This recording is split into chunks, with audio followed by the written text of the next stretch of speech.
Rosemary Passante. No dia 5 de janeiro de 1997, Rosemary Passante, uma professora de 64 anos, estava aproveitando seu dia de folga, passando uma noite acolhedora em seu apartamento no 23º andar no Bronx, na cidade de Nova York, Estados Unidos. Infelizmente, ela não tinha a menor ideia do que estava prestes a acontecer. No dia seguinte, 6 de janeiro de 1997, uma vizinha de Rosemary notou que as luzes em seu apartamento estavam acesas desde a noite anterior. À tarde, decidiu ir ver como estava Rosemary. O que descobriu ao entrar no apartamento foi algo que a atormentaria pelo resto de sua vida. O corpo frio e sem vida de Rosemary Passante jazia na cozinha de seu apartamento. Ao ver a cena sangrenta, a vizinha desabou no chão chorando antes de chamar desesperadamente as autoridades. O caso de hoje nos leva ao Bronx, um bairro da cidade de Nova York, muito famoso por abrigar o maior espaço cooperativo dos Estados Unidos, conhecido como Co-op City. Além disso, o Bronx também é o lar do icônico Yankee Stadium, do Zoológico do Bronx e dos belos jardins botânicos da cidade de Nova York. Para aqueles que desejam gastar menos com aluguel, mas morar perto de outros bairros de alto nível, como Manhattan, o Bronx é o lugar ideal. No entanto, esse belo bairro também tem um lado sombrio. O Bronx está entre os 14% dos bairros mais perigosos dos Estados Unidos. A probabilidade de alguém ser vítima de um crime violento lá é de 1 em 128, o que o torna um lugar significativamente perigoso. Esse fato nos leva de volta a 1997, quando Nossa Senhora de 64 anos foi brutalmente assassinada em seu próprio apartamento. Rosemary Passante nasceu em 28 de julho de 1932. Embora não se saiba muito sobre sua vida inicial, é certo que ela nunca se casou. Durante a maior parte de sua vida, Rosemary foi o tipo de mulher que cuidava de seus próprios assuntos e geralmente era reservada. Em 1972, mudou-se para um apartamento na Co-op City. Durante os 25 anos seguintes, viveu sozinha e trabalhou como professora. Embora levasse uma vida bastante monótona, costumava sair para passar um tempo com alguns dos vizinhos com quem havia feito amizade no prédio. No domingo, 5 de janeiro de 1997, foi um dia bastante frio no bairro e Rosemary decidiu ficar em casa. A noite passou, e na manhã de segunda-feira, 6 de janeiro de 1997, Rosemary não se apresentou na escola onde trabalhava. Seu telefone tocou várias vezes, interrompendo o silêncio absoluto em seu apartamento. Rosemary notou algo estranho. As luzes em seu apartamento estavam acesas durante toda a noite. No entanto, não deu muita importância naquele momento. Contudo, quando tentou ligar para sua amiga e não obteve resposta durante todo o dia, ficou extremamente preocupada. Então, à tarde, às 6h15 da tarde, a vizinha decidiu ir ver como estava Rosemary e dirigiu-se ao apartamento dela. Desde o momento em que chegou à porta do apartamento, teve uma sensação inquietante, quase premonitória. A porta do apartamento estava ligeiramente aberta. Assim, entrou lentamente, dando pequenos passos, temerosa do que poderia encontrar. E sim, os piores temores da vizinha se tornaram realidade assim que entrou na cozinha e descobriu o corpo de Rosemary em uma poça de sangue. Ela gritou desesperadamente ao ver a cena horrível e tentou se recompor. Imediatamente, informou as autoridades, desesperada, e logo o detetive George Wood e o sargento Curtis Oates, do Departamento de Polícia de Nova York, chegaram para inspecionar a cena do crime. O corpo de Rosemary estava quase completamente coberto de sangue. Estava de bruços, com uma faca de 9 polegadas ainda cravada em suas costas. Ao observar as múltiplas feridas de faca no corpo da vítima, os detetives puderam deduzir que ela sofreu uma morte extremamente dolorosa. Nas palavras de um deles, notei talvez 20 ou 25 facadas nas costas e na área do pescoço, além de 1 ou 2 na cabeça. Parecia que ela havia se envolvido em uma luta com alguém. Também observei algumas feridas defensivas em sua mão direita. Então ela lutou como pôde com o agressor. Os detetives também notaram que a garganta de Rosemary havia sido cortada e os hematomas defensivos sugeriam que ela havia lutado contra seu agressor. Fora do apartamento, no saguão, havia mais evidências que apoiavam sua teoria. Os detetives encontraram manchas de sangue espalhadas pela parede ao lado do elevador. No entanto, não havia vestígios de sangue dentro do elevador. Isso levou os detetives a procurarem nas escadas do prédio e no 10º andar. E em um lance de escadas, encontraram outro rastro de sangue. Os investigadores agora acreditavam que, em algum momento durante a luta, Rosemary conseguiu ferir seu agressor. Tinham certeza de que o sangue encontrado espalhado pela parede do elevador e nas escadas, 13 andares abaixo do apartamento de Rosemary, pertencia à pessoa que a matou. Isso deu a AES detetives uma ideia de como o assassino da mulher poderia ter escapado do prédio. Primeiro, pensaram que ele havia pego o elevador e pressionado o botão com as mãos cobertas de sangue, deixando um rastro na parede. Mas talvez o elevador estivesse demorando muito e ele pensou que, dado seu aspecto desordenado, alguém no elevador poderia suspeitar. Então pensou que o melhor seria descer as escadas se quisesse sair do prédio sem ser notado. Fossem uma forte evidência no caso, elas não davam aos detetives uma ideia de quem poderia ser o assassino. Amostras foram obtidas e preservadas para testes e usos futuros. Mais tarde, uma autópsia confirmou que Rosemary havia sido esfaqueada um total de 39 vezes, das quais 8 feridas estavam em suas costas. A faca encontrada cravada nas costas de Rosemary pertencia a um conjunto de sua própria cozinha, o que levou os detetives a acreditarem que o assassinato de Rosemary provavelmente não foi premeditado. Eles chegaram à teoria de que, quando o agressor entrou no apartamento de Rosemary, inicialmente não tinha a intenção de matá-la, mas quando ocorreu uma luta, ele o fez mesmo assim. E como alguns itens estavam faltando no apartamento, parecia que o roubo era o motivo por trás do trágico incidente. Alguns dias após o assassinato, um funeral foi realizado para Rosemary no cemitério de Granby, em Granby, no condado de Hartford, Connecticut, Estados Unidos. Seus entes queridos se reuniram para prestar homenagem a ela, e ela foi enterrada. Semanas e meses se passaram, mas não houve novos avanços no caso, mesmo com evidências contundentes e teorias convincentes. Os detetives tiveram dificuldades para encontrar pistas a seguir. Logo, o departamento de polícia desviou sua atenção para uma nova série de assassinatos em Nova York, e o caso de Rosemary esfriou. Mais de 2 anos depois, em maio de 1999, o detetive Kevin Lawler, do NYPD, foi designado para a equipe de casos não resolvidos e recebeu o caso de Rosemary. Ao revisar o arquivo do caso de Rosemary, teve uma ideia de como iria proceder com o caso. Solicitei que o sangue recuperado da cena do crime fosse inserido no sistema CODIS para compará-lo com qualquer amostra de sangue ou qualquer indivíduo conhecido que tivesse sido preso e tivesse fornecido suas amostras. O detetive Lawler fez com que as amostras de sangue encontradas na parede do elevador e nas escadas fossem reexaminadas.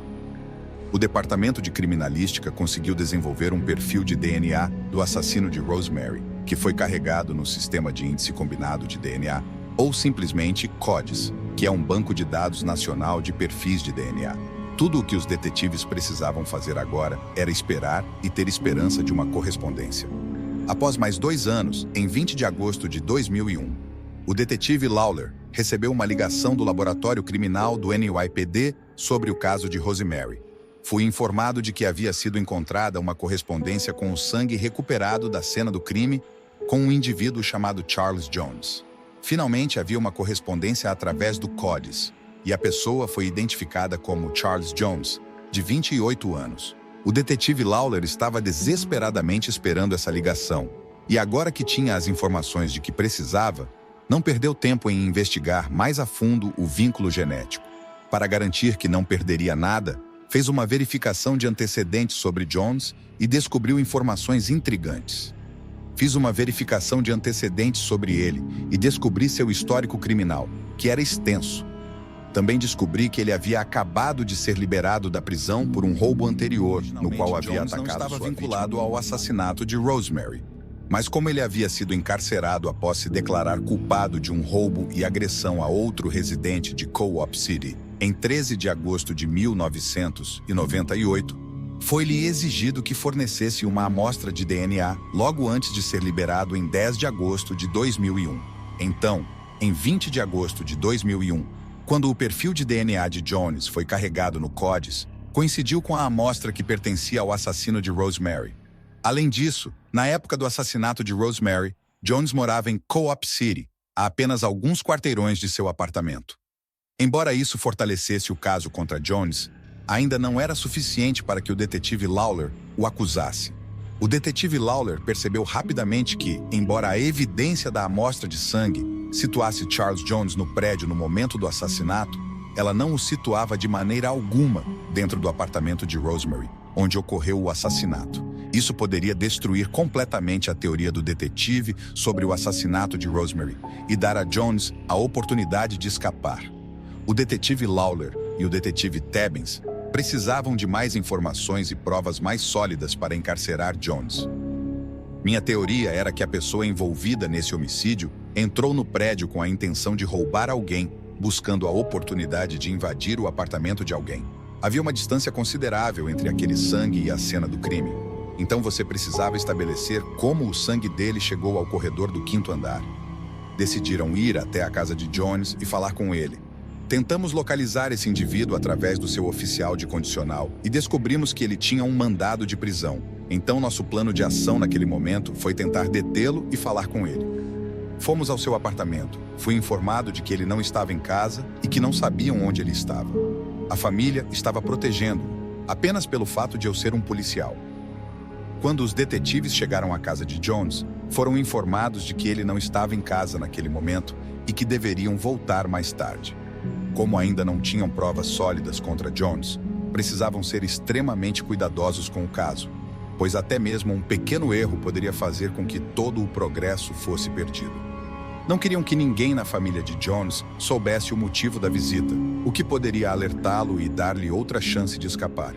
Assim deixaram um recado para Jones, dizendo que ele tinha uma violação de trânsito pendente e que só queriam sair da casa de Jones sem vê-lo, mas não sem antes preparar uma armadilha para ele. Alguns dias depois, Jones caiu na armadilha e se apresentou na delegacia para falar sobre sua violação de trânsito. Os próximos passos seriam muito cruciais, pois Jones logo perceberia o verdadeiro motivo pelo qual foi chamado. Os detetives queriam criar um ambiente confortável para Jones antes de confrontá-lo. Fizemos com que ele pensasse que estava sendo preso por um mandado pendente por uma violação de trânsito. Levamos ele para a delegacia e, no início, o colocamos em nosso escritório. Demos-lhe almoço, trouxemos um refrigerante, o deixamos relaxado, nos tornamos amigáveis com ele, por assim dizer. Depois de 30 minutos sendo amigáveis com Jones, os detetives começaram o interrogatório. Quando perguntei se ele já havia estado no local, ele disse que nunca havia estado no prédio, que não tinha motivo para estar naquele prédio. Então, com isso, eu sabia que ele estava mentindo para mim. Embora Jones parecesse nervoso, ele ainda não havia se quebrado. Então os detetives lançaram alguns fatos para abalar sua confiança. Disseram-lhe que o sangue encontrado no prédio do apartamento de Rosemary pertencia a ele e que era uma prova suficiente para vinculá-lo ao assassinato de Rosemary. Ele me olha e diz: "Bem, eu costumava entregar mantimentos e uma vez, quando estava entregando mantimentos, cortei minha mão com um dos carrinhos de compras e talvez naquela vez meu sangue tenha ficado no prédio." Então eu disse: "Bem, por que é que seu sangue foi encontrado no prédio ao mesmo tempo em que essa mulher foi assassinada no prédio? Você pode me explicar isso?" Ele se afastou, me olhou, abaixou a cabeça e ficou em silêncio por um longo tempo. Ao ouvir essa informação, Jones mudou sua história. O processo ainda não parecia estar funcionando. O detetive Lawler teve que fazer algo mais para quebrar Jones e obter uma confissão clara dele.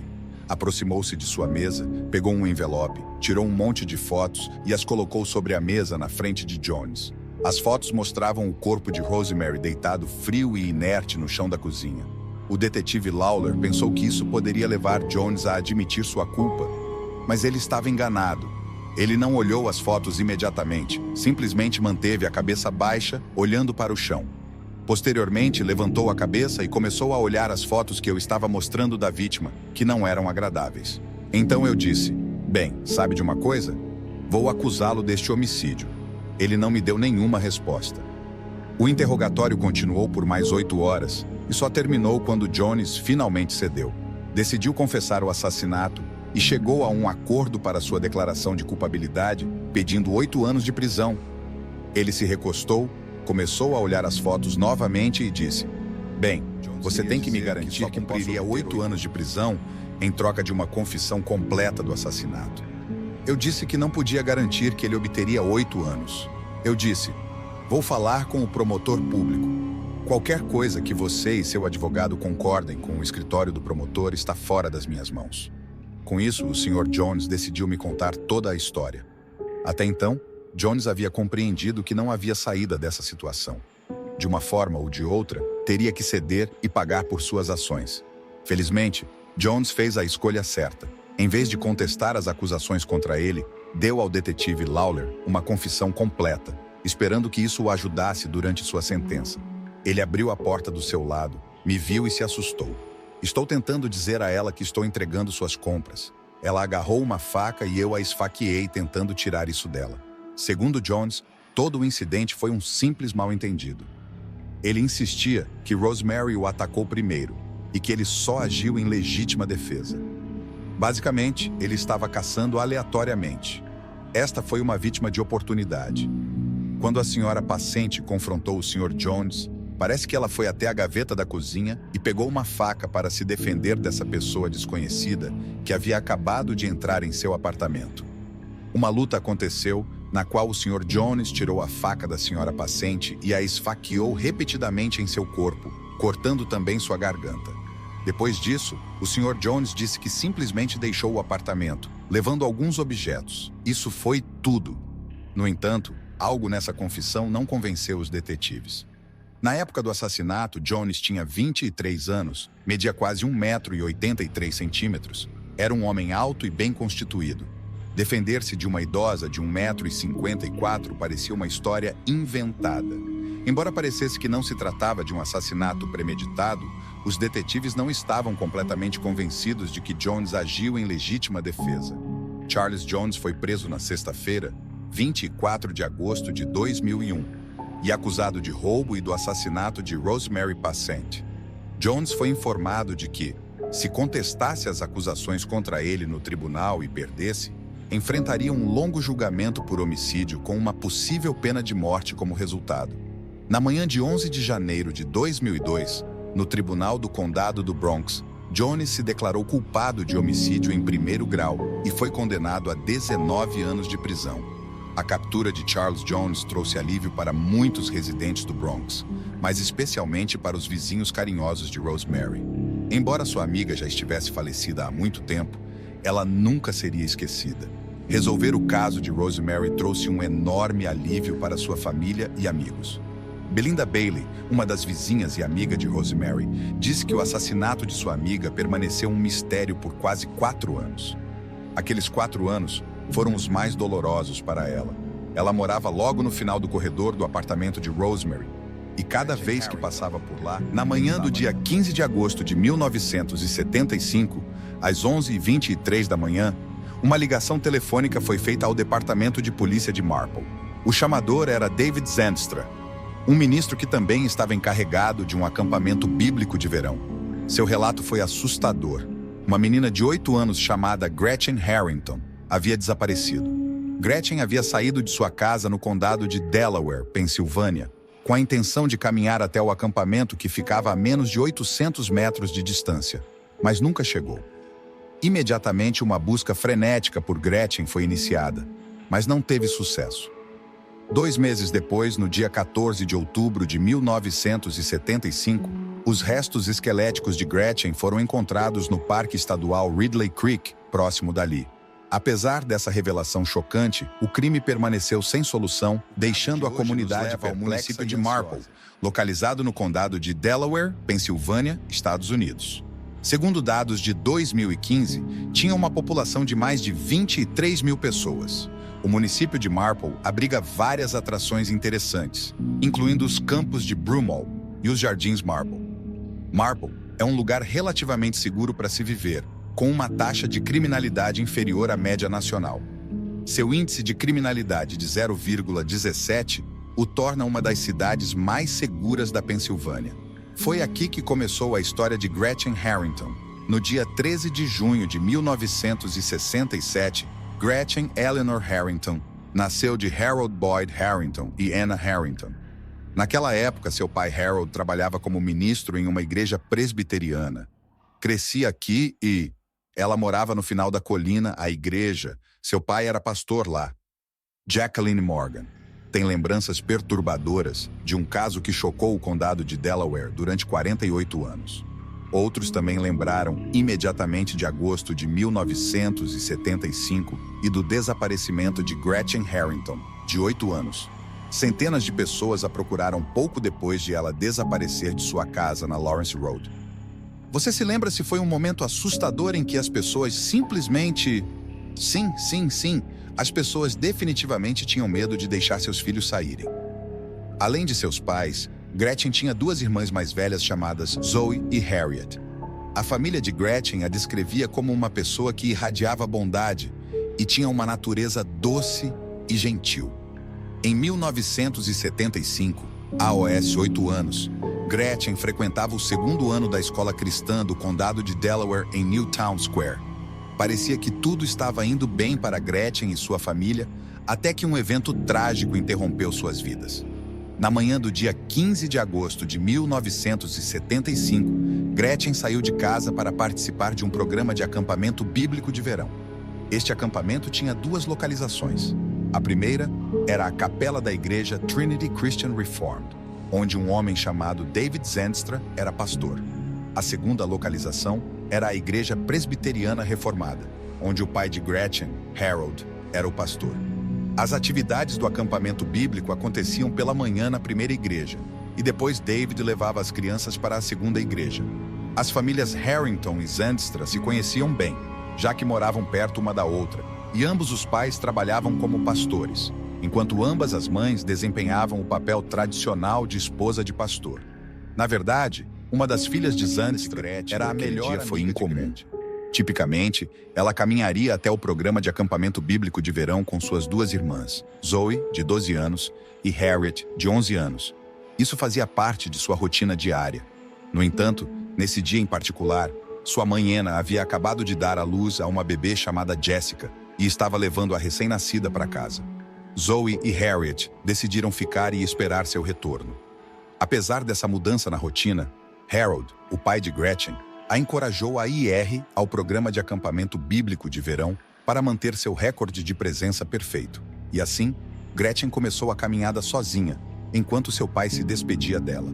Eram pouco mais de 9 horas da manhã quando ela começou a subir a colina em direção a Trinity. Harold a observava atentamente enquanto ela avançava pela Lawrence Street, sem saber que, quando ela saísse de sua vista, seria a última vez que veria sua filha com vida. Na década de 1970, em um lugar tranquilo e suburbano como Marple, era completamente normal ver crianças caminhando sozinhas em dias ensolarados de verão. A ideia de perigo nem sequer passava pela mente das pessoas. Era uma época em que as crianças brincavam livremente até tarde da noite, percorriam as ruas, aventuravam-se nas florestas e até se refrescavam no riacho Derby, que fluía atrás da casa de Gretchen, sem preocupações. As crianças caminhavam até as casas de seus amigos a várias quadras de distância, sem a ajuda de celulares ou relógios com GPS para se manterem conectadas com seus pais. Marple era simplesmente um lugar excepcionalmente seguro, por isso muitas pessoas de Filadélfia decidiram se mudar para lá na década de 1960. Gretchen deveria estar na capela da igreja Trinity Christian Reformed às 9h30 da manhã, mas não chegou conforme o previsto. A primeira indicação de que algo estava errado foi quando Harold notou sua ausência por volta das 11 da manhã. Um grupo de amigos de Gretchen havia chegado à porta da residência à sua procura.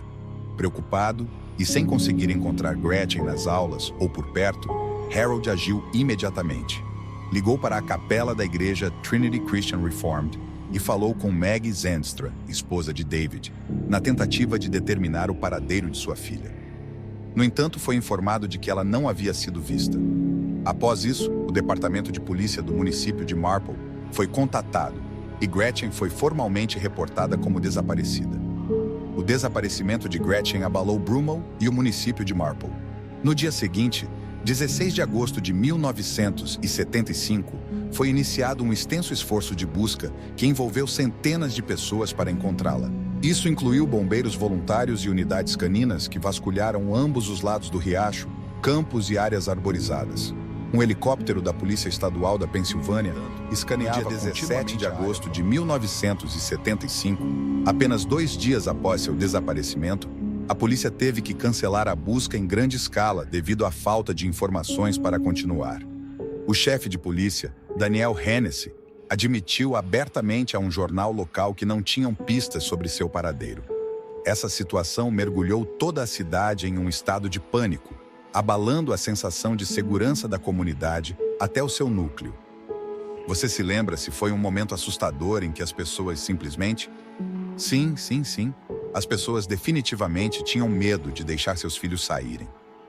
Em resposta, amigos e familiares começaram a distribuir panfletos AOS motoristas que passavam pela área. Esses panfletos exibiam a foto escolar mais recente de Gretchen, na qual ela estava com um dente faltando e um sorriso infantil alegre. A falta de informações levou a um aumento na especulação e a inúmeras perguntas sem resposta. Ela fugiu? Afogou-se acidentalmente no riacho? Um desconhecido a sequestrou? Ou foi alguém que ela conhecia? O mistério em torno do desaparecimento de Gretchen deixou todos profundamente preocupados e perplexos. Nos dias que se seguiram ao desaparecimento de Gretchen, a polícia trabalhou para coletar informações e entender os eventos que cercaram seu desaparecimento.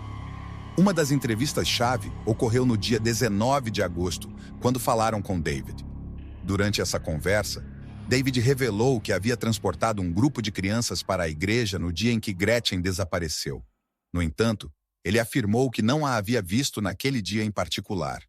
À medida que agosto se transformava em setembro, as irmãs de Gretchen, Zoe e Harriet Harrington, voltaram a frequentar a escola cristã do condado de Delaware.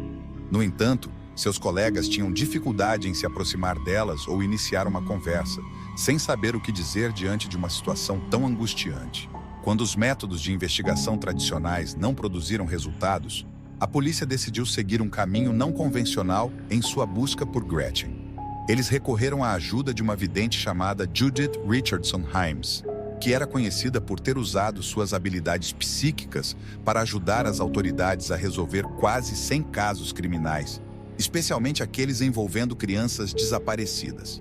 Em setembro de 1975, Judith sentou-se com os escolar local. Menos de um ano após a descoberta dos restos mortais de Gretchen, ele transferiu sua família para uma igreja em Plano, Texas, nos arredores de Dallas, onde liderou a jornada pastoral de David o levou à igreja da comunidade de Fé Viva em San Diego.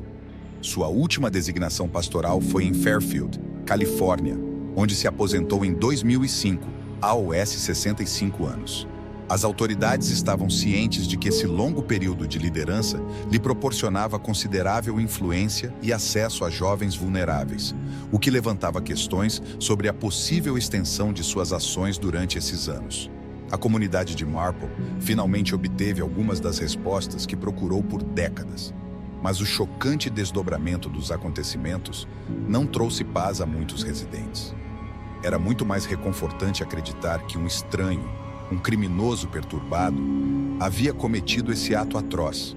Alguém que entrou aleatoriamente na cidade, sequestrou uma menina e depois desapareceu tão rapidamente quanto chegou. No entanto, o perpetrador não era um estranho, mas um respeitado membro de sua própria comunidade. Um líder religioso, um homem com esposa e filhas pequenas. Isso quebrou ainda mais o senso de segurança dentro da comunidade. Depois de tudo isso, a família de Gretchen emitiu um comunicado em que expressaram sua gratidão às autoridades responsáveis pela aplicação da lei por sua dedicação contínua ao caso. Eles também expressaram esperança de que o indivíduo responsável pelo trágico assassinato de Gretchen, David, sua equipe jurídica inicialmente contestou um processo de extradição. No entanto, os promotores, liderados pelo promotor do condado de Delaware, Jack Stolzheimer, buscaram a ajuda do gabinete do governador Josh Shapiro para facilitar o retorno do perpetrador confesso à Pensilvânia. Atualmente, David está sendo investigado por possíveis casos de abuso além deste caso. Além disso, os investigadores coletaram uma amostra de DNA de David, o que pode ser valioso em um contexto mais amplo para ajudar na investigação de outras pessoas desaparecidas, bem como em casos de agressão e assassinato em todo o país. Chad Choice, Na tranquila noite de outono do dia 31 de outubro de 1991, em Tyler, Texas, enquanto o outono se instalava, o relógio marcava 2 da madrugada. O pacífico bairro estava imerso no sono, exceto por uma pequena casa na esquina, que desconhecia estar prestes a se tornar uma cena de horror. Chad Choice, de 8 anos, estava em sua cama, perdido em sonhos, quando um intruso invadiu silenciosamente a casa, sequestrando-o na escuridão da noite. Inicialmente considerado como um caso de fuga devido à falta de evidências, o caso se tornou um pesadelo para os investigadores após terem passado as cruciais 48 horas sem qualquer sinal de Chad.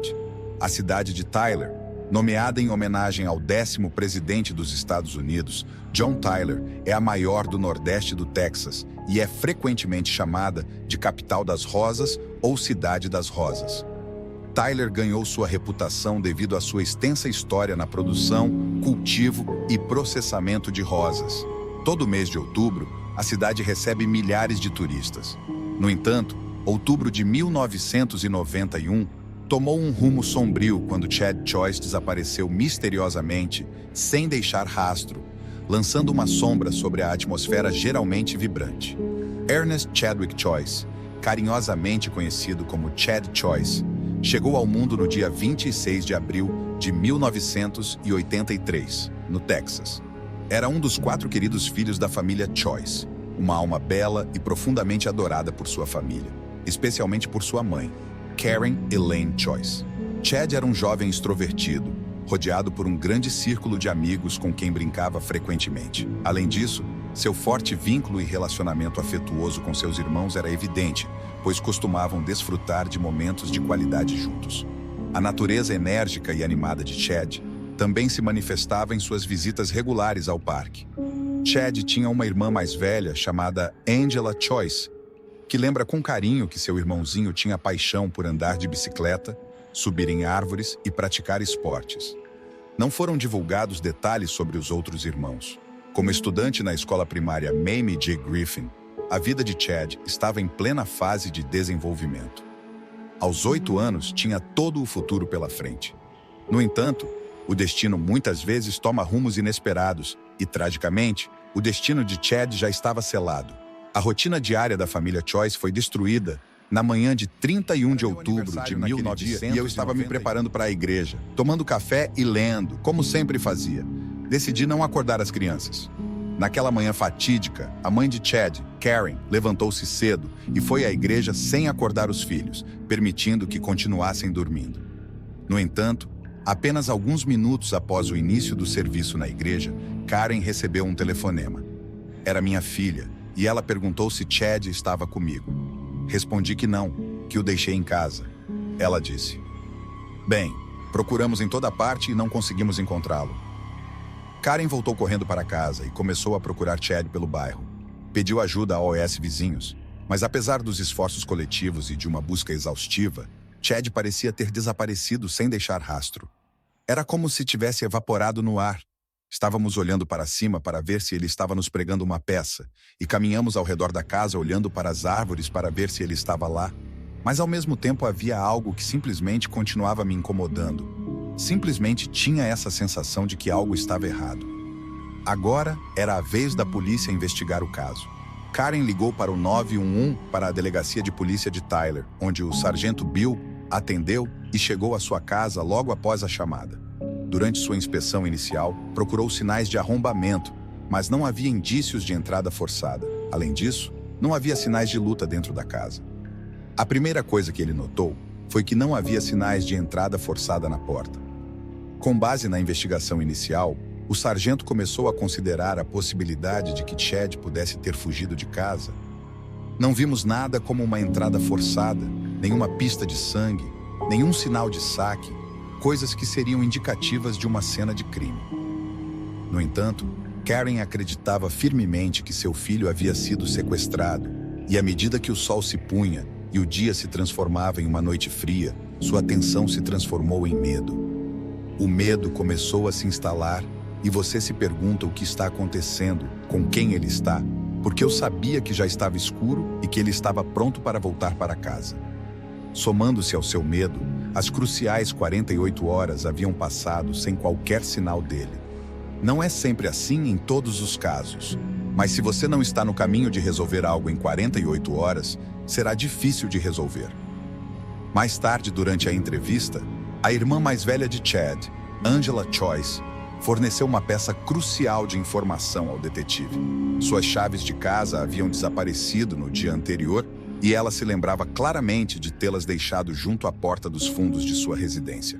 Essa revelação levantou perguntas adicionais que sugeriam a possibilidade de um sequestro planejado ou algo ainda mais perturbador. 2 dias após o desaparecimento de Chad, foi descoberta uma nota de resgate no negócio do tio de Chad. Nossas esperanças de que Chad estivesse vivo eram escassas. Realmente não fazíamos ideia de que ele ainda estivesse vivo. Por isso, outra exigência parecia muito estranha. Isso levou a investigação a mudar rapidamente o foco para um cenário de sequestro.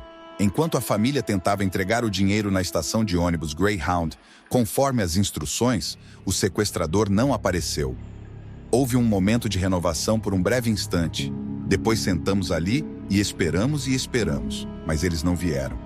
Vários dias depois, a mãe de Chad recebeu um telefonema anônimo que revelava que o desaparecimento de Chad estava ligado a uma dívida de drogas de um membro da família com um homem chamado Paco.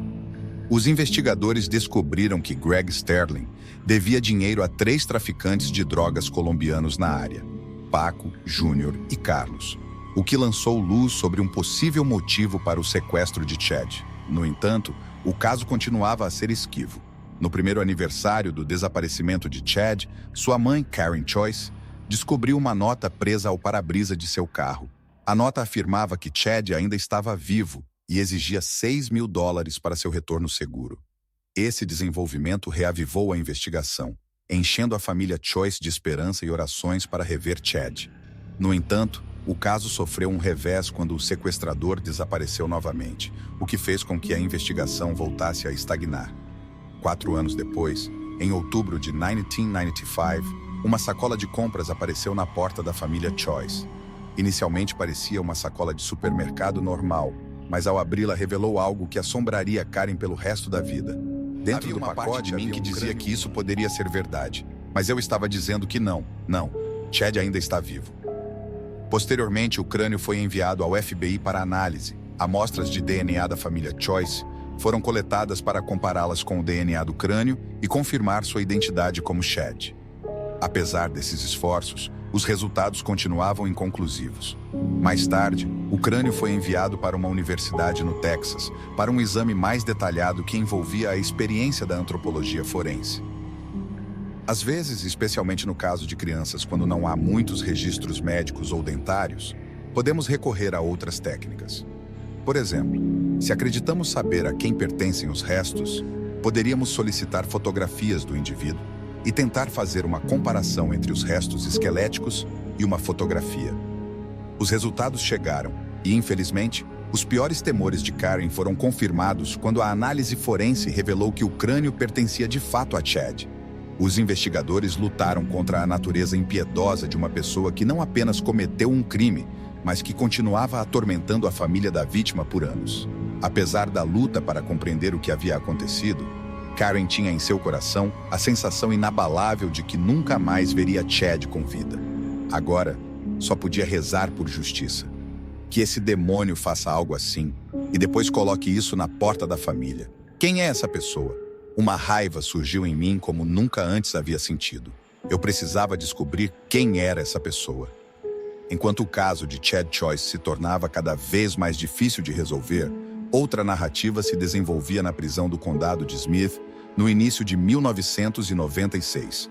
Um homem chamado Patrick Horn estava programado para ser sentenciado em um tribunal federal por roubos a uma cooperativa de crédito e por roubo de carros. Ele também foi acusado do assassinato de J.C. Levasseur, proprietário de uma barraca de frutas.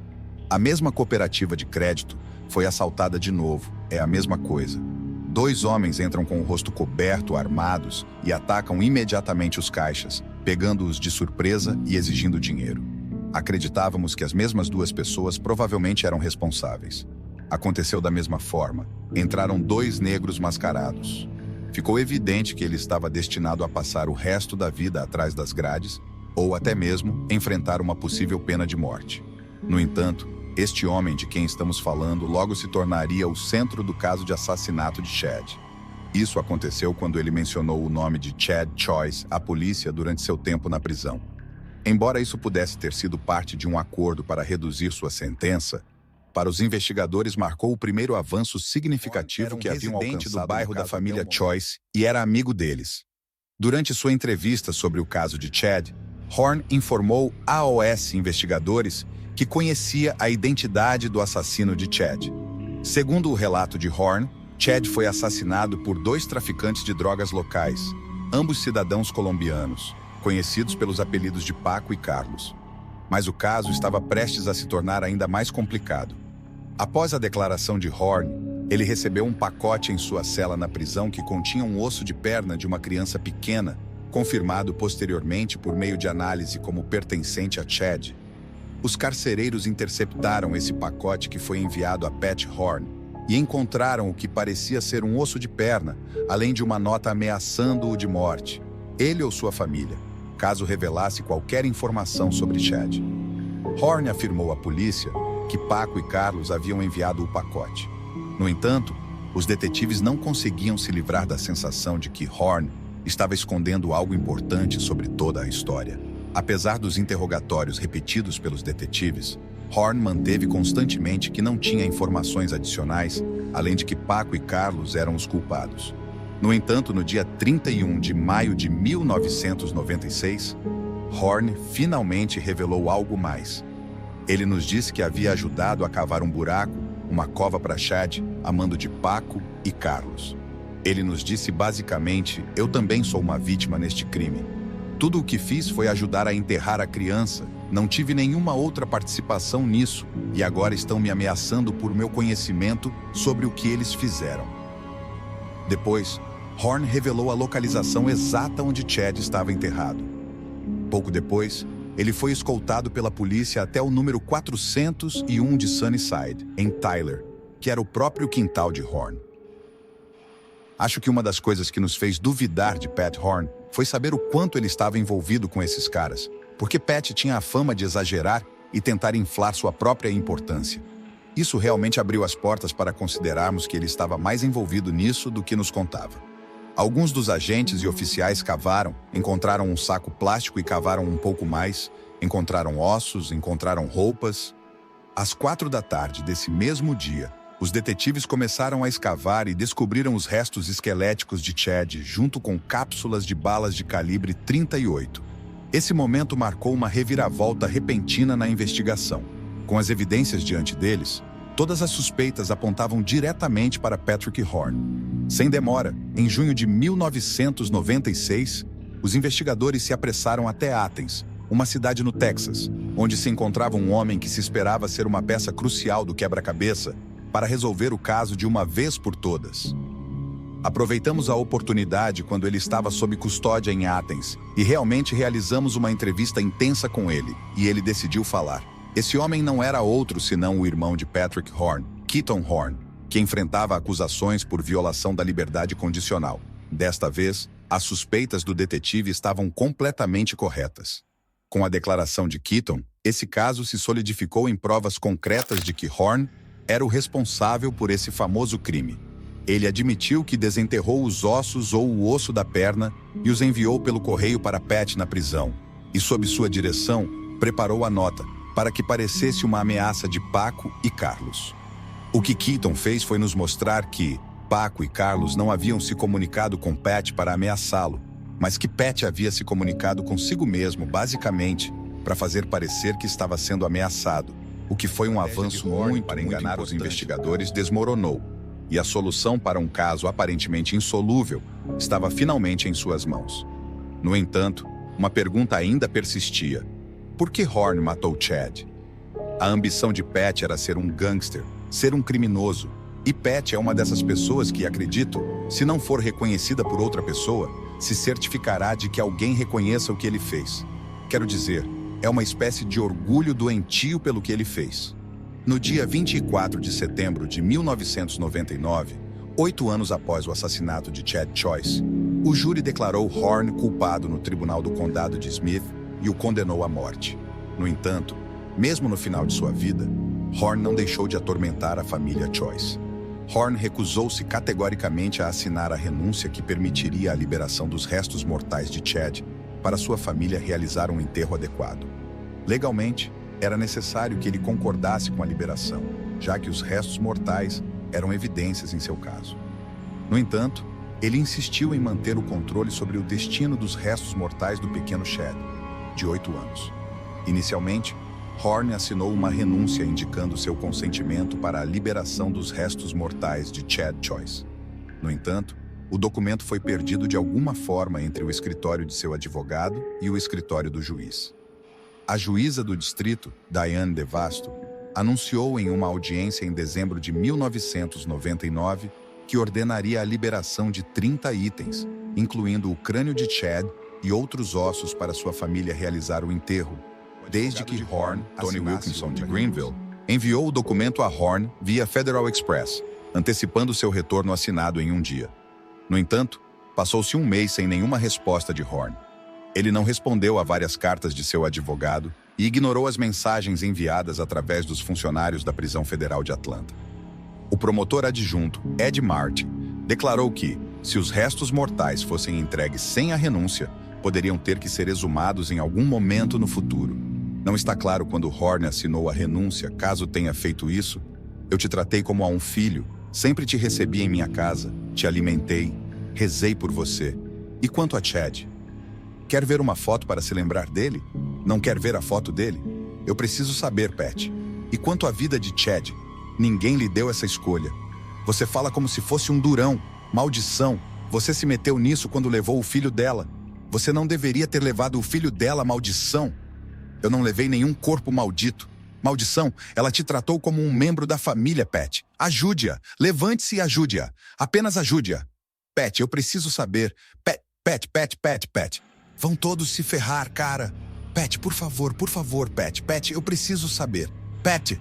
Horn tinha 17 anos quando cometeu o assassinato de Chad.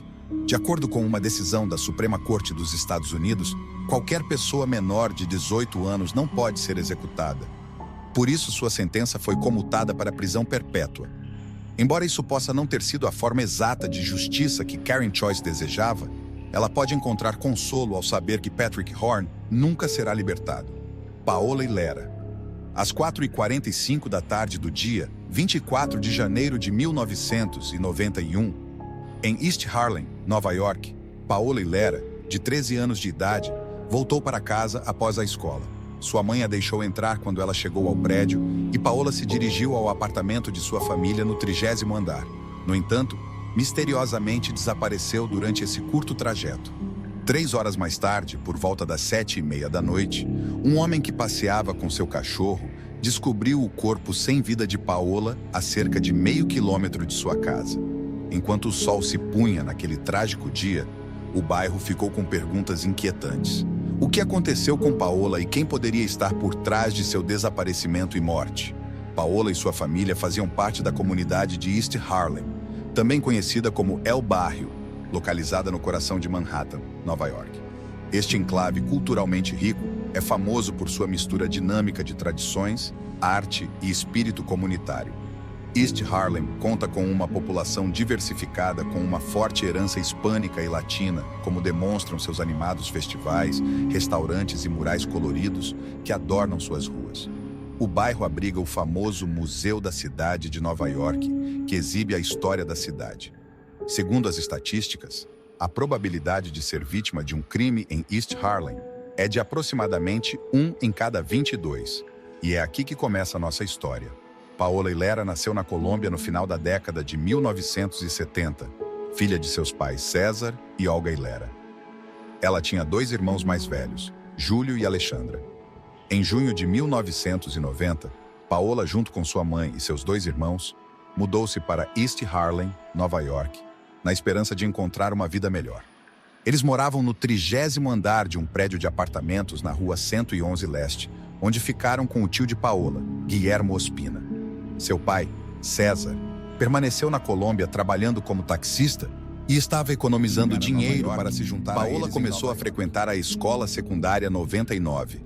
Segundo sua irmã Alexandra, Paola se destacava academicamente, dedicando seu tempo livre ao estudo de inglês e matemática. Ela tinha apenas alguns amigos, na maioria colegas de classe, e aspirava a se tornar advogada para ajudar quem precisasse. Seu tio Guilhermo a descrevia como uma jovem muito inteligente e madura para sua idade, que pensava além de seus anos. Também destacou que Paola estava muito feliz em Nova York por causa de seu amor pela língua inglesa. Era uma jovem com muitos planos para o futuro, disse seu tio Guilhermo. Tudo parecia estar indo bem para Paola e sua família, até que um evento dilacerante mudou repentinamente suas vidas. Na fria tarde de 24 de janeiro de 1991, Paola, que tinha apenas 13 anos na época, saiu da escola e voltou para o ambiente familiar em seu prédio de apartamentos. Por volta das 4h45 da tarde, ela chegou à entrada do prédio e usou o interfone para chamar seu apartamento. Sua mãe Olga respondeu e a deixou entrar pressionando o botão para destravar a porta do saguão. Essa interação comum seria a última que Olga compartilharia com sua querida filha. Com a porta aberta, Paola entrou no saguão e pegou um elevador, mas tragicamente nunca chegou ao seu apartamento no 30º andar.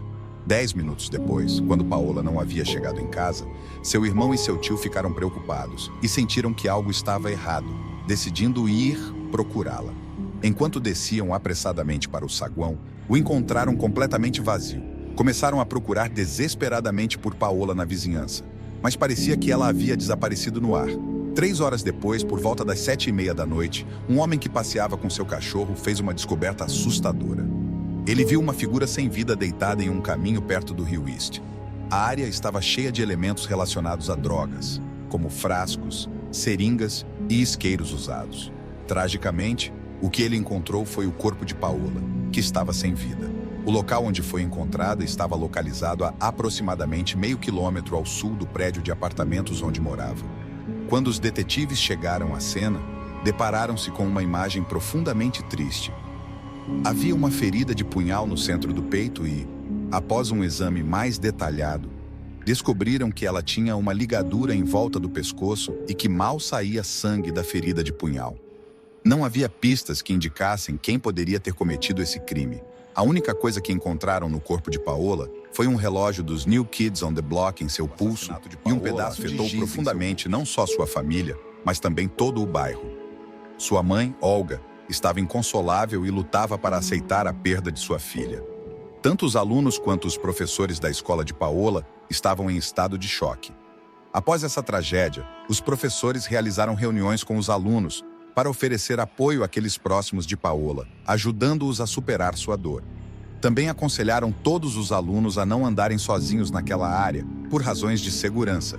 Em resposta ao incidente, os repórteres não tiveram acesso à escola e o diretor e os funcionários do distrito se recusaram a falar com eles. Os detetives se depararam com numerosas perguntas sem respostas.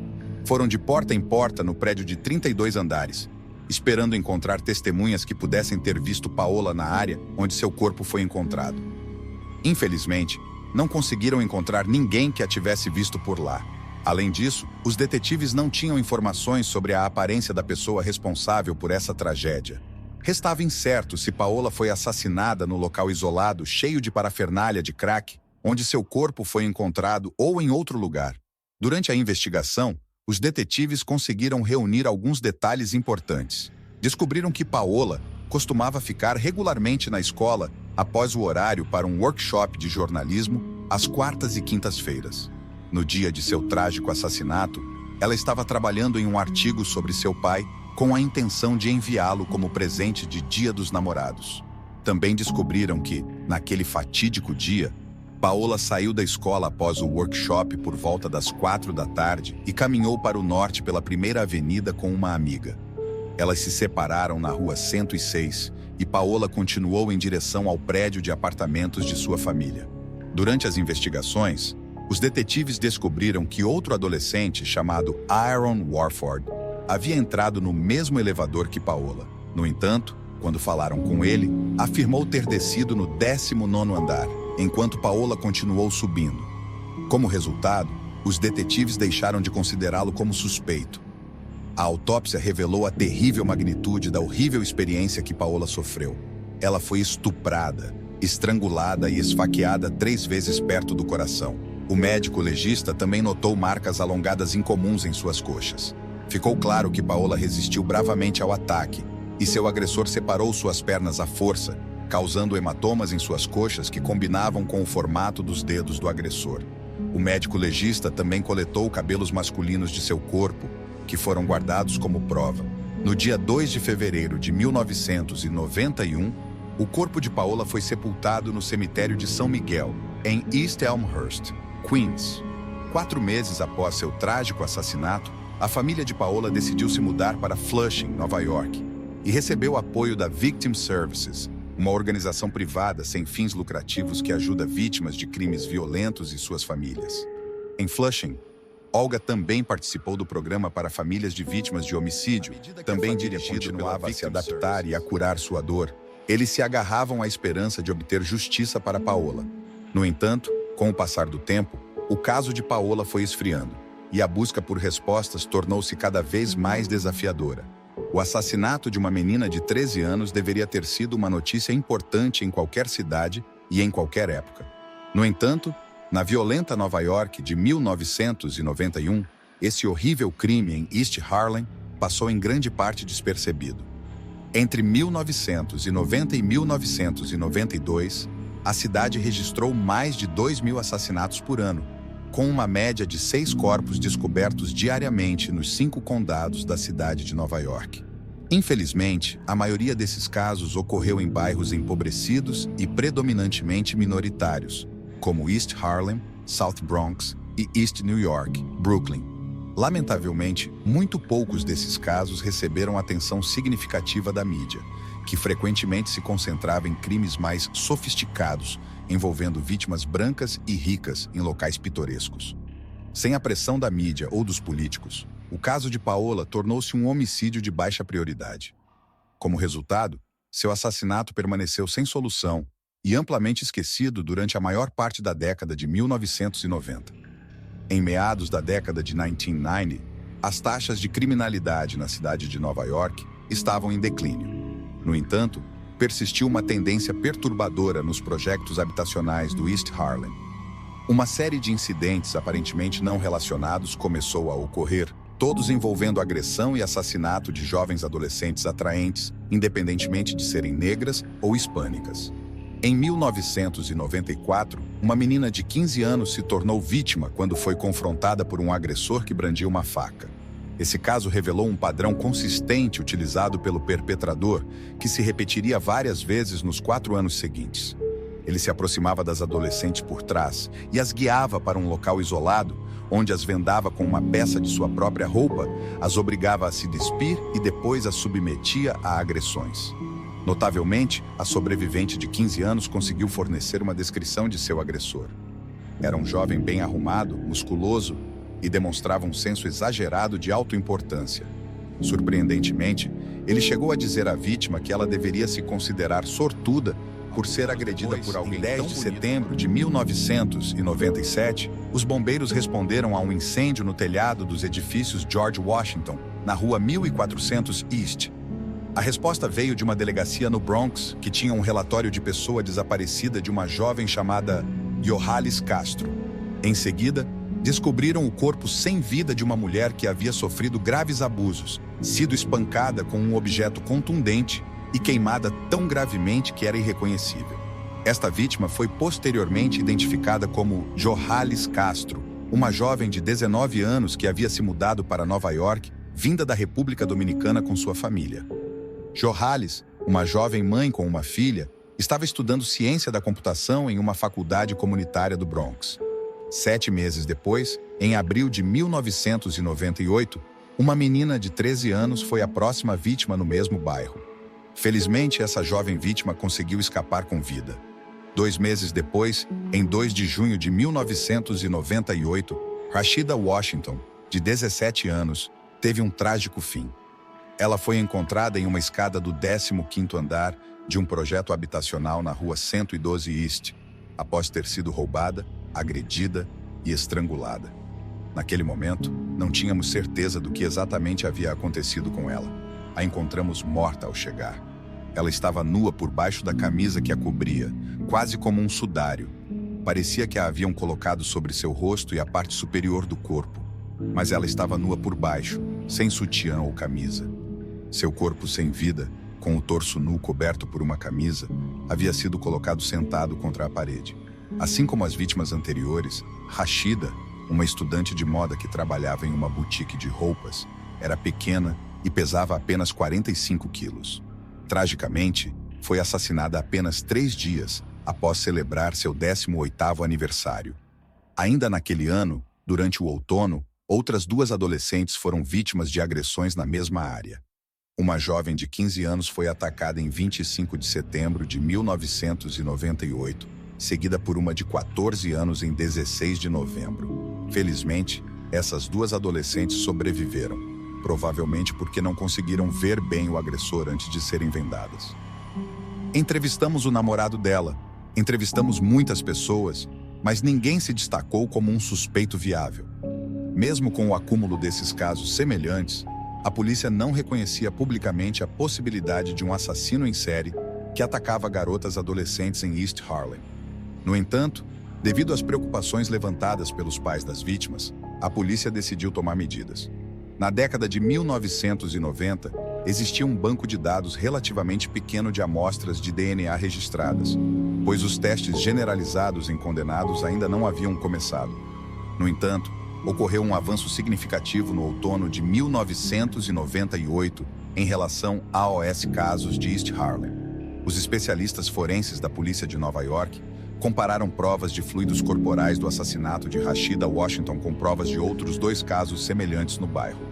Esses testes ligaram de maneira conclusiva o mesmo perpetrador aos 3 crimes.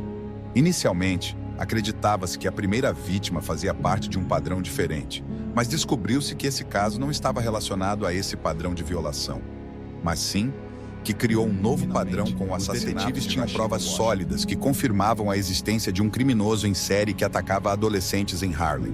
Em resposta, a liderança policial formou um grupo especializado de detetives com a única missão de capturar o suspeito. A polícia tomou medidas distribuindo um cartaz de procurado que incluía um retrato falado do agressor em série. Este retrato foi baseado nas descrições fornecidas pelas vítimas. Pouco depois de publicar o cartaz em East Harlem, uma pessoa ligou e sugeriu aos detetives que investigassem um homem de 25 anos conhecido como Ace, que residia no 19º andar do mesmo prédio onde Paola morava. A polícia rapidamente identificou o verdadeiro nome de Ace como Aaron Key, e este nome desencadeou uma lembrança. O nome Aaron havia surgido inicialmente durante a investigação do assassinato de Paola. Os detetives lembraram-se do adolescente chamado Aaron Warford, que havia sido visto entrando no elevador ao mesmo tempo que Paola e que afirmava ter saído no 19º andar. O nome distinto Aaron também havia aparecido na investigação do assassinato de Johannes Castro em 1997. Revisaram os registros telefônicos e encontraram uma série de chamadas da casa de Johannes no Bronx para uma Cynthia Key no bairro de East Harlem, em Manhattan. Falei com a senhora Key por telefone, me identifiquei e perguntei se ela conhecia essa pessoa. Ela respondeu que não, mas mencionou que tinha um filho que poderia conhecê-la, já que tinha uma idade semelhante. Perguntei qual era o nome do filho dela, e ela me disse que o nome dele era Aaron Malik Key, e que ele não estava em casa no momento. Então deixei meu nome e número e disse: por favor, quando ele chegar, peça que me ligue. Os registros telefônicos mostraram que nos dias anteriores à sua morte, Johannes havia feito várias chamadas para um homem chamado Aaron Key. Quando a polícia o interrogou, Aaron explicou que Johannes havia sido amiga de sua namorada Jacqueline e que as numerosas chamadas telefônicas se deviam ao fato de que as 2 mulheres estavam planejando uma viagem de compras no dia do assassinato de Johannes. A polícia também entrevistou Jacqueline, que confirmou a explicação de Aaron. Foi só mais tarde que a polícia percebeu que Aaron Warford e Aaron Key eram, na verdade, a mesma pessoa. Warford era o sobrenome de seu pai e Key era o de sua mãe. Essa revelação conectou Aaron Key com 2 das 3 vítimas no caso do suposto assassino em série. Ele foi a última pessoa a ver Paola com vida e havia um registro significativo de comunicação telefônica entre ele e Johannes nos dias anteriores à sua morte. Essas conexões não poderiam ser simplesmente uma coincidência, então os detetives decidiram investigar mais a fundo o passado de Aaron. Descobriram que ele era uma pessoa inteligente e falava razoavelmente bem. Nasceu em 18 de setembro de 1973 e passou a maior parte de sua infância em East Harlem. Na época do desaparecimento de Paola, em 1991, ele morava com parentes no mesmo prédio que ela. Aaron era conhecido como uma pessoa encantadora com habilidades para a informática. Afirmava estar envolvido na produção de música rap, embora houvesse poucas evidências que respaldassem essa afirmação. Fisicamente, media apenas 1,72 m e era bastante bonito. Seu histórico criminal mostrava apenas uma prisão por roubo em 1990, e ele havia passado pouco ou nenhum tempo atrás das grades. No entanto, os vizinhos tinham uma perspectiva diferente de Aaron. Eles o descreviam como alguém inquietante, que tinha o hábito de espiar as mulheres de seu prédio e que frequentemente vagava com uma câmera de vídeo portátil, tentando capturar imagens. A polícia não tinha muitas provas concretas contra Aaron, mas entendia a importância de uma investigação exaustiva.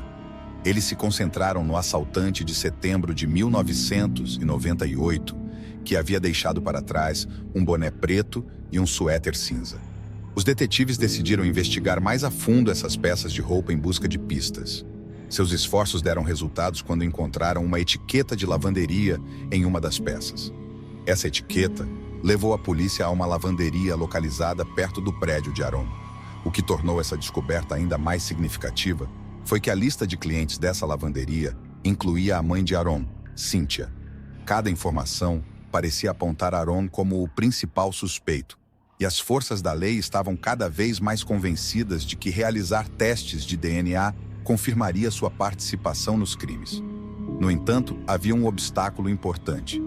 Aaron não tinha seu DNA registrado, e os testes de DNA obrigatórios para acusados de crimes graves em Nova York só começariam no ano 2000.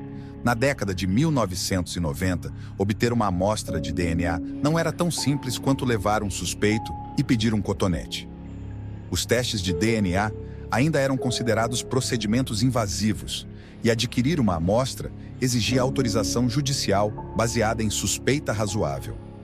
Embora houvesse provas circunstanciais, mas substanciais, que apontavam para Aaron, os detetives estavam cientes de que detalhes como a viagem de elevador, as chamadas telefônicas e a etiqueta da lavanderia por si só não seriam suficientes para persuadir um juiz a ordenar que Aaron fornecesse uma amostra de DNA.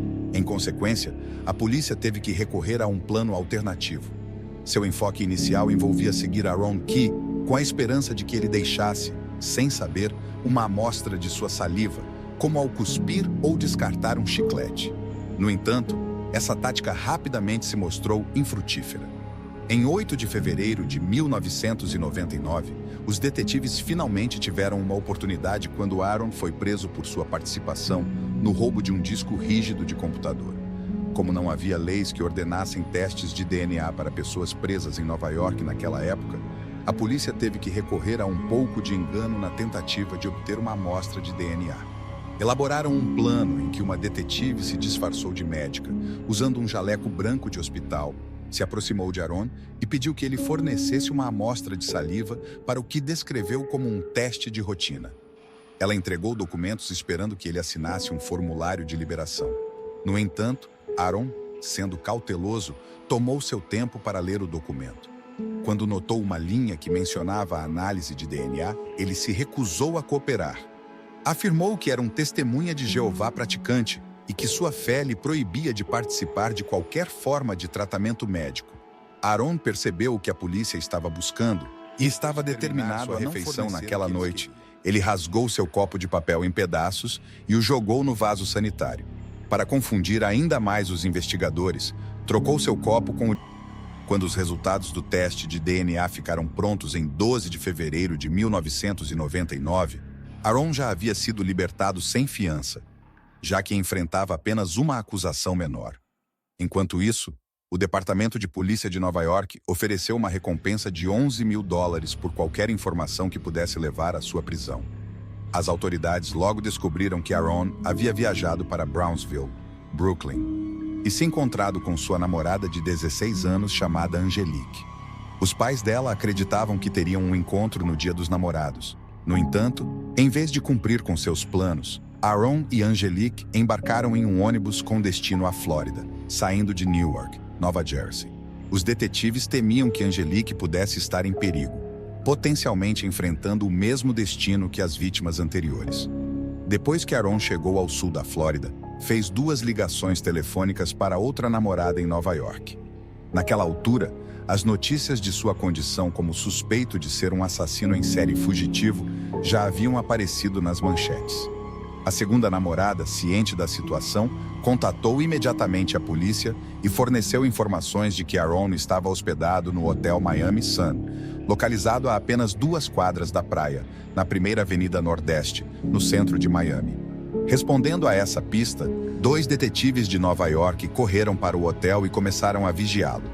Quando viram Aaron e Angelique caminhando dentro do hotel, chamaram uma equipe SWAT de Miami para obter ajuda. A equipe SWAT invadiu o prédio e descobriu Aaron e Angelique escondidos debaixo da cama no 6º andar do hotel. Em 19 de fevereiro de 1999, Aaron foi detido e colocado sob custódia. Quando os detetives tentaram interrogar Aaron sobre os crimes em East Harlem, ele permaneceu em silêncio e não forneceu nenhuma informação. No entanto, a polícia tinha um plano. Eles observaram e ouviram por trás de um espelho unidirecional enquanto permitiam que Angelique entrasse na sala de entrevistas. Aaron e Angelique acreditavam que estavam tendo um momento privado para se despedir. Durante essa conversa, Angelique pressionou Aaron para que explicasse por que havia cometido os crimes. A resposta de Aaron foi enigmática, mencionando que ele havia desconectado e afirmou ter de 4 meses. Aaron foi extraditado para Nova York para enfrentar um julgamento por 22 acusações graves relacionadas a 4 agressões e AOS assassinatos de Paola Hilera, Johalis Castro e Rashida Washington. As provas de DNA ligaram Aaron a 6 dos 7 casos. Durante o julgamento no outono de 2000, os promotores John Irwin e Richard Plansky apresentaram um caso sólido. Com uma avalanche de testemunhos e provas de DNA contra Aaron, convocaram 130 testemunhas para a acusação, incluindo 2 vítimas de Aaron. O próprio Aaron insistiu em ser a primeira testemunha de defesa a depor. Ao longo de 2 dias de depoimento, Aaron exibiu uma ampla gama de emoções, desde rir como uma criança até chorar como um bebê. Também expressou seu descontentamento por estar sendo processado. Seu monólogo, que foi em grande parte ininterrupto pelo juiz, promotores ou seus próprios advogados, abordou uma ampla gama de tópicos, incluindo cultura popular, drogas, música rap, comida da prisão e suas reflexões sobre o sistema de justiça criminal. Com muitos membros das famílias de suas vítimas presentes na sala do tribunal, Aaron apresentou uma narrativa estranha para explicar por que estava enfrentando acusações de violência brutal contra mulheres jovens. Ele afirmou que a polícia havia conspirado para incriminá-lo como parte de uma encenação orquestrada por um médico legista corrupto que estava envolvido na coleta e venda de órgãos humanos. Ele até alegou que seu DNA havia sido manipulado no que ele chamava de mistura genética. No entanto, o júri não acreditou em sua elaborada história. Em 16 de dezembro de 2000, quando foi anunciado o veredicto de culpabilidade, a sala do tribunal explodiu em aplausos.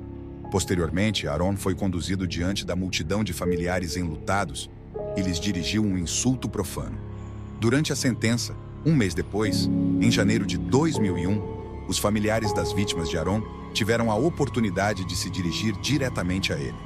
A mãe de Paola, Olga, dirigiu-se a ele expressando seu desejo de que ele compreendesse o tormento de passar noites sem dormir, a perda de apetite, a incapacidade de caminhar ou respirar e a ausência de paz, tudo enquanto pensava no sofrimento de sua filha no momento de sua morte. Olga falou sobre a dor duradoura que lhe causou ter trazido sua filha para o país em busca do sonho americano. Quando chegou a vez de Aaron falar na audiência de sentença, ele começou a chorar e disse que sentia muito. Em resposta a isso, um primo de Johalis Castro explodiu em fúria e tentou pular sobre a barra para atacar Aaron. Em seguida, a juíza Joan Sadilnik impôs a sentença. Ela impôs 3 penas de prisão perpétua a Aaron, sem possibilidade de liberdade condicional pelos 3 assassinatos. Além disso, ele recebeu uma sentença de 400 anos por 4 acusações de abuso. Aaron foi encarcerado no Centro Correcional Clinton, localizado em Delmar, Nova York. Naquela altura, os legisladores de Nova York e de muitos outros estados haviam promulgado leis que exigiam testes de DNA para pessoas presas em relação a crimes violentos. Desde então, esses testes foram ampliados para abranger a maioria das prisões por crimes graves, tanto violentos quanto não violentos. Além disso, certas jurisdições iniciaram testes de DNA para pessoas presas por delitos menores. Para Olga, a agonia de perder Paola continua tão intensa como sempre. Ela compreende muito bem que a dor derivada da perda repentina e injustificada de um ente querido não desaparece com o tempo, especialmente quando permanecem no dia 9 de agosto de 1980, os namorados de escola, Tim Hack e Kelly Drew, ambos com 19 anos, desapareceram após participarem de uma recepção de casamento na Casa Concord, em Concord, Wisconsin. Nos dias seguintes, os investigadores encontraram algumas pistas sobre o paradeiro do casal espalhadas pela cidade de Concord. Uma calça, o carro de Tim com sua carteira dentro, algumas cordas e uma peça íntima feminina. Essas pistas levaram a uma descoberta macabra. 2 meses depois, os corpos de Tim e Kelly foram encontrados brutalmente violentados e deixados para apodrecer em um campo. Quase 3 décadas depois, os avanços na tecnologia de DNA, juntamente com uma testemunha improvável e a incansável busca pela verdade por parte de um investigador, levaram à identificação do autor, um homem tão discreto que até mesmo seus vizinhos não tinham ideia de que ele abrigava segredos tão sombrios. A história de hoje nos leva a Concord, Wisconsin, uma pequena cidade no condado de Jefferson, Wisconsin, com uma população de pouco mais de 2.000 habitantes. A pacata cidade conta com muitos parques e áreas naturais, o que a torna um excelente lugar para pessoas amantes da natureza. Atividades como caminhadas, ciclismo, pesca e acampamento são comuns entre os moradores. Concord tem uma taxa de criminalidade violenta de aproximadamente 7%, cerca de 1/3 da média americana de 22,7%. Na década de 1980, quando ocorrem os principais eventos da história de hoje, Concord era o tipo de lugar onde as pessoas nunca trancavam suas portas e os vizinhos cuidavam uns dos outros. Portanto, era o tipo de lugar onde Tim Hack e Kelly Drew, namorados de escola com 19 anos, acreditavam que poderiam se casar, estabelecer-se em uma fazenda, criar seus filhos e envelhecer juntos. Em 1980, Tim Hack e Kelly Drew eram namorados de escola com 19 anos comprometidos a se casar. Embora Tim vivesse com sua família em Hebron, uma pequena cidade no condado de Jefferson, e Kelly vivesse com sua família em Fort Atkinson, também no condado de Jefferson, o casal se conheceu pela primeira vez quando frequentavam a escola secundária de Fort Atkinson. Kelly era uma jovem bonita e gentil, com paixão por cosmetologia, enquanto Tim era um rapaz forte e trabalhador da fazenda. Ambos eram amados por seus amigos e familiares por suas naturezas bondosas. Mas como casal, Tim e Kelly eram vistos como modelos a serem seguidos por outros jovens. Após o ensino médio, Tim começou sua carreira como agricultor e seu melhor amigo era um trator apelidado de The Lonesome Loser. Enquanto isso, Kelly foi para a escola de beleza e se formou em 1980, com a esperança de se tornar cabeleireira e esteticista. No dia 9 de agosto de 1980, Tim e Kelly participaram de uma recepção de casamento na Casa Concord, em Wisconsin. O casal planejava encontrar-se com alguns amigos e depois ir a uma feira após a recepção, mas nunca apareceram. A última vez que alguém os viu com vida foi por volta das 11 da noite do dia 9 de agosto de 1980, quando saíram da recepção. Na manhã do dia seguinte, 10 de agosto de 1980, quando ainda não haviam sido vistos ou ouvido falar deles, o pai de Tim, David Hack, apresentou relatórios de pessoas desaparecidas para ambos. Naquele mesmo dia, David encontrou o carro marrom de Tim no estacionamento da Casa Concord. E dentro do carro estava a carteira de Tim, que continha $67. Sua jaqueta interrogados foi Edward Wayne Edwards, um homem de manutenção que trabalhava na Casa Concord. Edward, que vivia em um acampamento ao lado da Casa Concord, perto da Interestadual 94, afirmou que não havia visto o casal e que nem estava na Casa Concord no momento em que o casal desapareceu. Afirmou que estava caçando cervos nas florestas próximas. No entanto, a polícia notou que ele tinha o nariz quebrado, e quando perguntaram sobre isso, ele afirmou que havia quebrado o nariz durante sua viagem de caça a Oeste Cervos. Isso pareceu estranho para os investigadores, pois isso aconteceu em agosto, e a temporada de caça a Oeste Cervos em Wisconsin era em torno de novembro.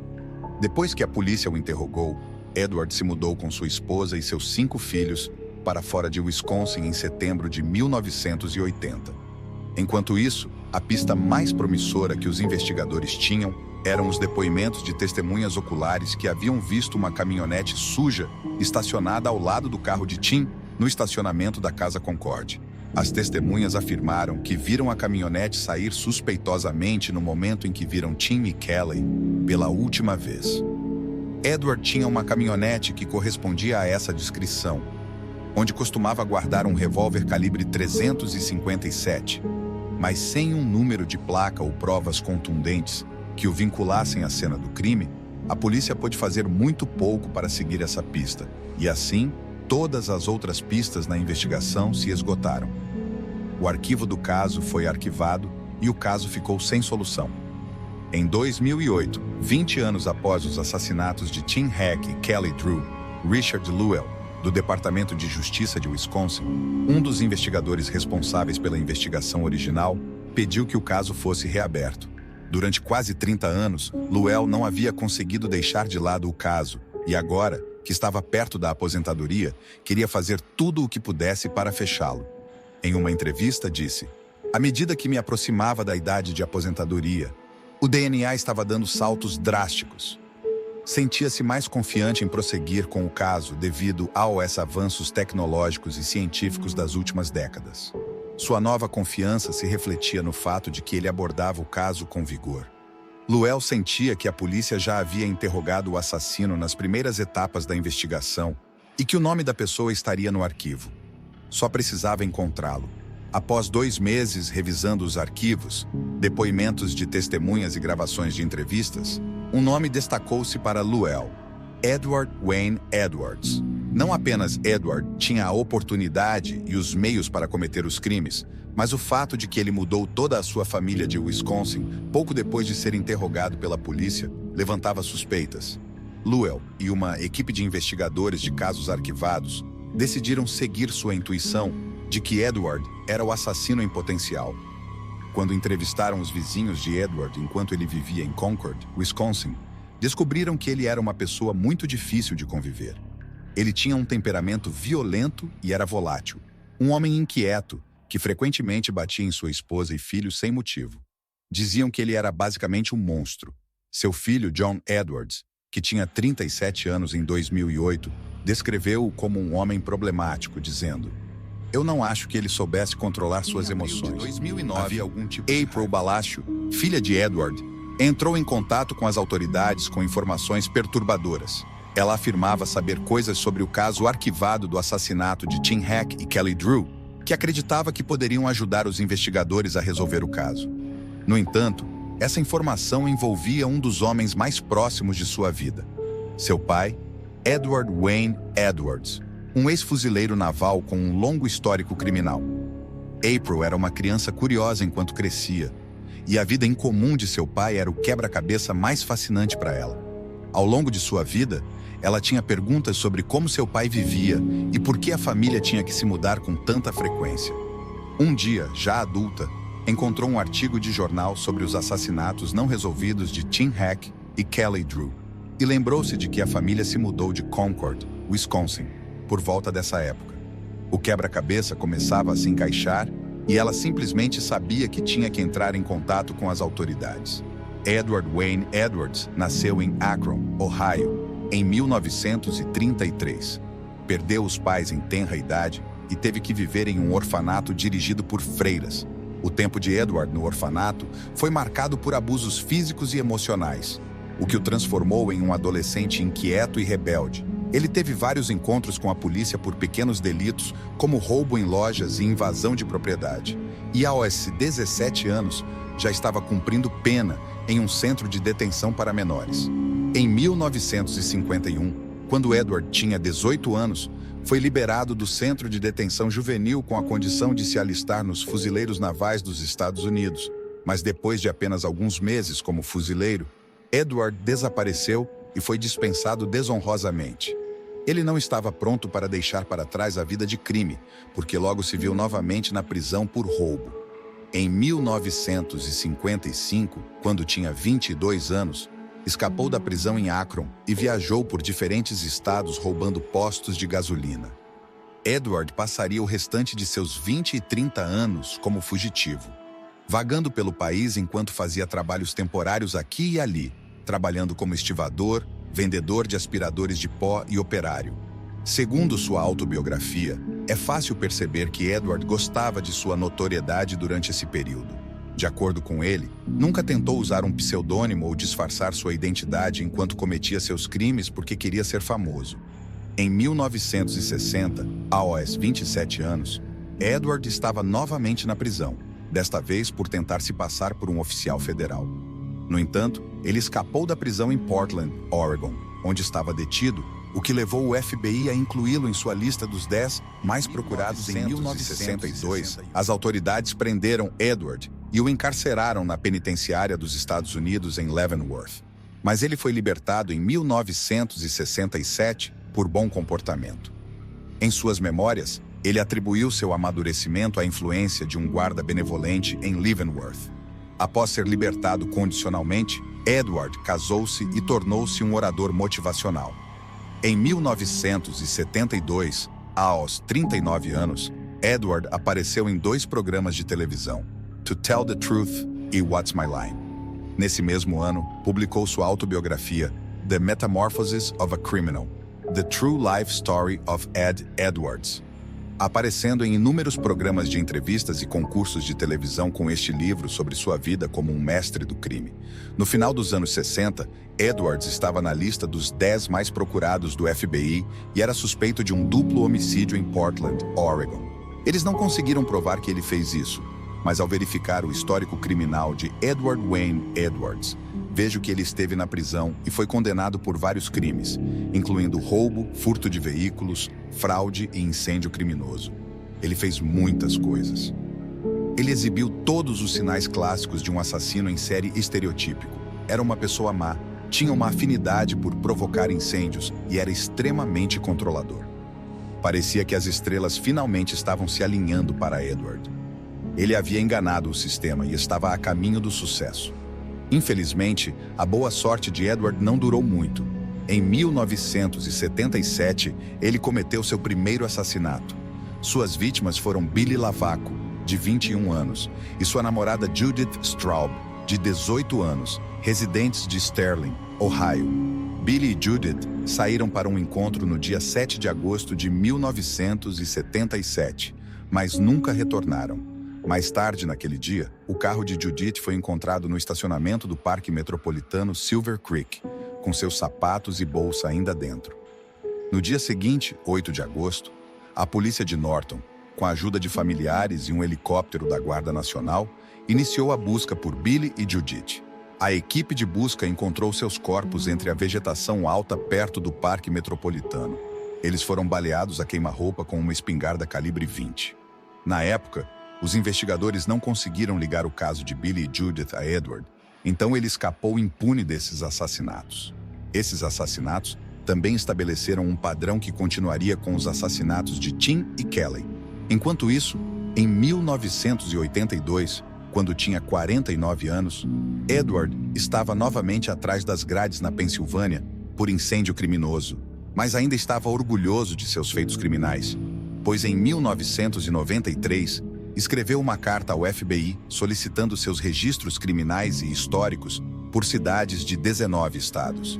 Os registros supostamente eram para um novo livro que ele estava escrevendo sobre criminosos que conheceu enquanto esteve na prisão, como Tony Provenzano, Charles Manson, 96, aos 63 anos, Edward cometeu seu terceiro assassinato.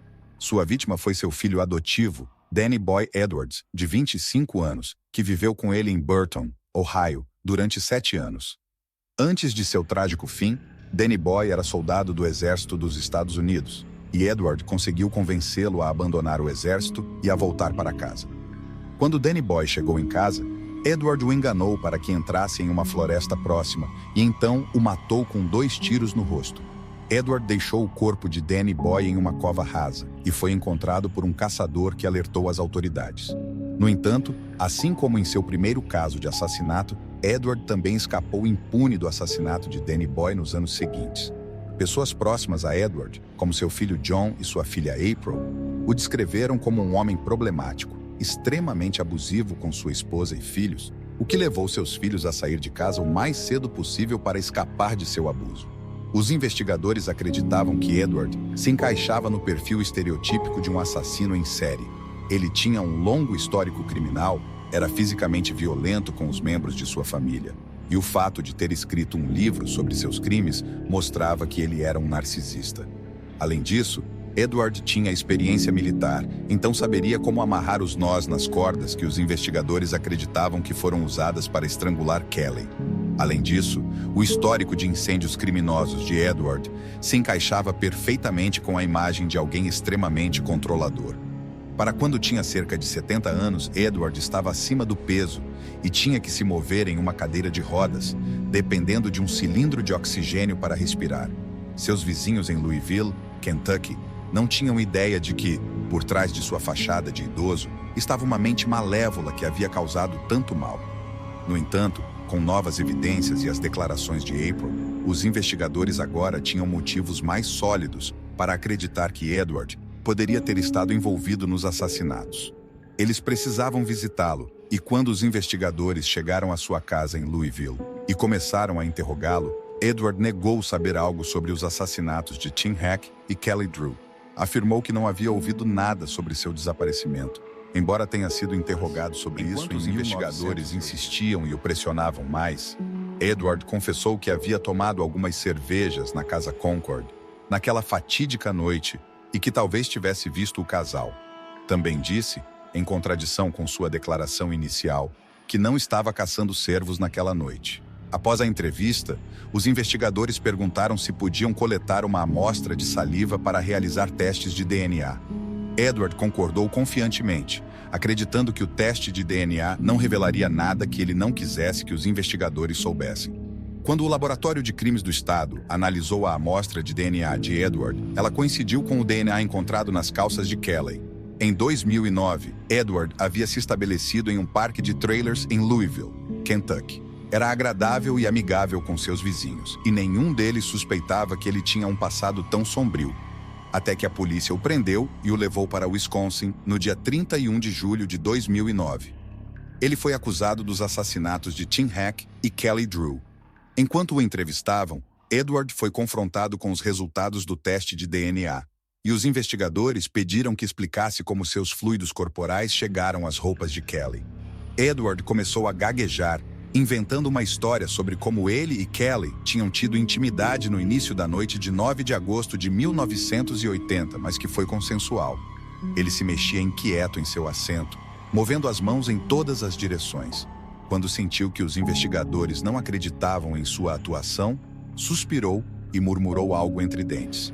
Após reproduzir a gravação da entrevista centenas de vezes, posso lembrar exatamente onde estava quando ouvi essa gravação. Ele achou que disse isso entre dentes ou talvez tenha sido de forma subconsciente. Os investigadores estavam certos de ter ouvido o que Edward disse. Droga, eu a matei. Era uma confissão tão válida quanto qualquer outra. O jogo havia terminado para Edward, e ele decidiu se declarar culpado do assassinato de Tim Hack e Kelly Drew. Em abril de 2010, Edward Wayne Edwards foi condenado pelos assassinatos dos namorados de 1980 e recebeu 2 penas de prisão perpétua a serem cumpridas simultaneamente. Embora Edward tenha pedido para ser executado, Wisconsin não tinha pena de morte. Mas, segundo o detetive de homicídios aposentado Phil Waters, Edward esteve dentro e fora da prisão. Ele sabe como é a vida. Ele não é o tipo de pessoa que quer ficar sentado em uma prisão e morrer e dar a pena de morte. Edward escreveu uma carta para o escritório do promotor de Ohio dizendo: "Você vai querer colocar uma agulha no meu braço." Em 2010, Edward confessou os assassinatos de Billy Lavaco, de 21 anos, e Judith Straub, de 18 anos. Mas, como quando ele cometeu os assassinatos em 1977, a pena de morte era inconstitucional.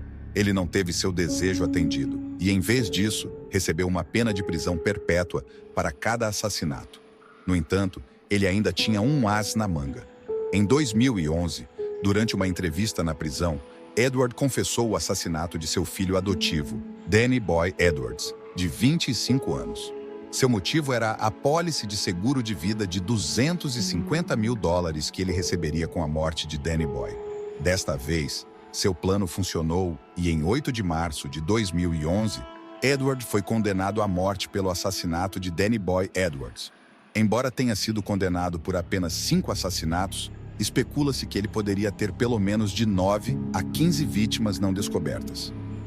No livro intitulado The Peyton Allen Files, o autor Phil Stanford sugeriu que Edward poderia ter sido responsável pelos assassinatos de Beverly Allen e Larry Peyton em Portland, Oregon. Em 2017, o detetive Chad Garcia, do escritório do xerife do condado de Jefferson, um dos investigadores responsáveis pelos assassinatos dos namorados, sugeriu que Edward poderia ter sido responsável por outros 15 para uma onda de crimes violentos que deixou pelo menos 5 mortos e dezenas de pessoas em sofrimento.